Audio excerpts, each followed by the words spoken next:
So in this Moomoo tutorial video, I am going to be showing you guys how to adjust the font size on your Moomoo account. So once you open up Moomoo, go to the bottom right to the Me icon and press on that. Once you're here, scroll down to the bottom and press on Settings. Once you're here, I want you to go down to where it says General and press on that. Now once you're here where it says font size for me, if you actually just press on that, you open up this screen right here, you can actually go to the bottom and adjust your font size. So if you slide this more to the right, you make the font larger.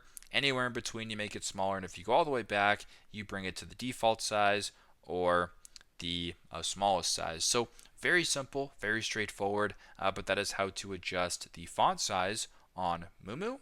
Thanks again for watching, and I hope this video helps.